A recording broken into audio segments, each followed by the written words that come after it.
Do you ever look at the rambly, incoherent nonsense that comes out of Donald Trump's presidential campaign and think to yourself, do Republicans actually want to win this election? Well, it turns out some of them don't. Politico was reporting today that some Republicans are secretly rooting for Trump to lose, including some long-standing Republican figures throughout the nation who bleed red and wouldn't dare to say this publicly, but who are more than ready to move on from the Trump era. Which is nothing new. Many Republicans have been privately wishing Trump would just go away since he came down that escalator in 2015. But weirdly, none of them have the guts to say it out loud. Instead, they've stood by him through everything, through his vulgarity and sexual abuse of E. Jean Carroll, to his embrace of Vladimir Putin and Russia stealing our nuclear secrets, maybe taking a bribe from Egypt, and even when he tried to overturn an election using a violent coup. They didn't have the courage to impeach him then, and they certainly don't have the courage to stand up to him now, even as he's turning Arlington National Cemetery into a campaign prop and flirting with becoming a dictator. These Republicans are essentially operating in a fantasy land, one where Trump loses and just poof, magically goes away on his own accord. They're quietly hoping that Democratic voters will do for them what they are too cowardly to do themselves. There are a few exceptions, of course, however, including former Republican Congresswoman Liz Cheney, who just in the last hour said this at Duke University. As a conservative, as someone who believes in and cares about the Constitution, I have thought deeply about this. And because of the danger that Donald Trump poses, not only am I not voting for Donald Trump, but I will be voting for Kamala Harris.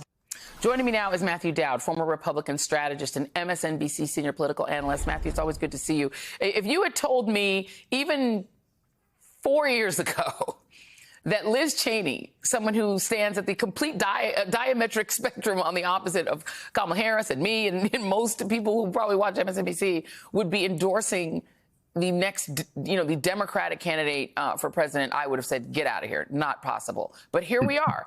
Why is she so few in number?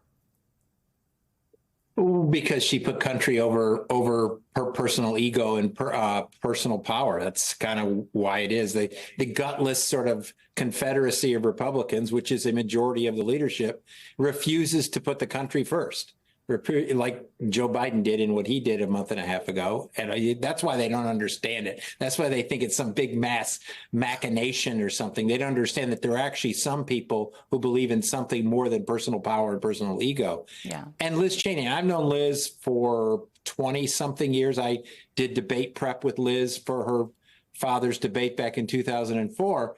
And I agree with you. I mean, Liz Cheney and the Cheneys at the time in 2004, they thought they were the conservatives, and Bush was less of a conservative than they were. That's how they approach it. For her to endorse in this race is not only just attacking Trump and saying how dangerous Trump is, but for her to say she's going to vote for Vice President Harris is very significant.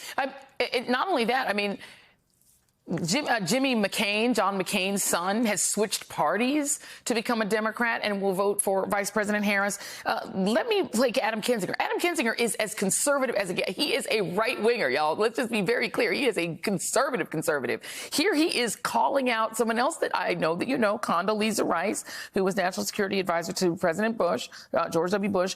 And she says, I spoke with Bret Baier about my essay, The Perils of Isolationism, and why isolationism has never been the answer to the United States' security or prosperity. The world still needs America, and America still needs the world.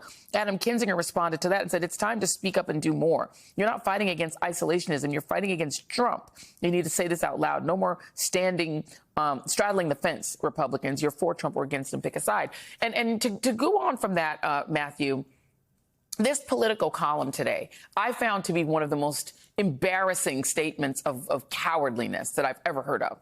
These are what the Republicans, rather than just fight Trump, they're asking themselves, would it be best to endure a Harris presidency to keep Trump out of power, likely for good? Or is the better way to hasten his departure from the scene, for him to win so that he would only serve one more term and be done for certain in 2028, as if he would leave? They seem to miss the whole plot. Yeah, well, they miss the plot because they fundamentally are not being honest with us or anyone that the problem is not Donald Trump.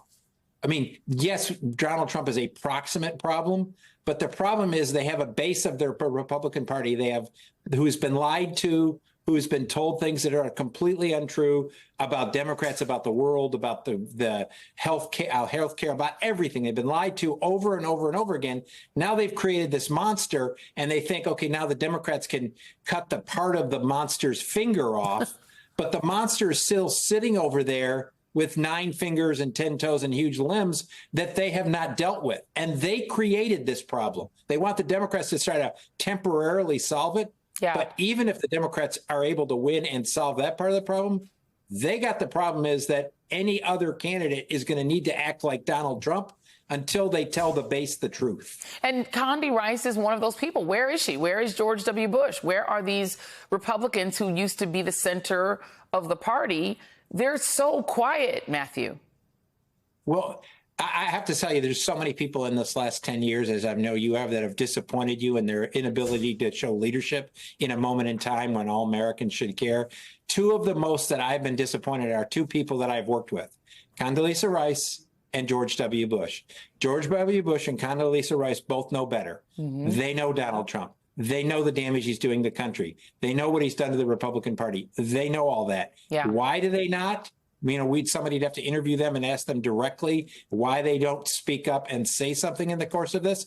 My guess is for Condoleezza Rice, she likes to wear that green jacket down at the Masters in Augusta, where she can walk around with all her other buddies and sort of act like she's nonpartisan and just here for America.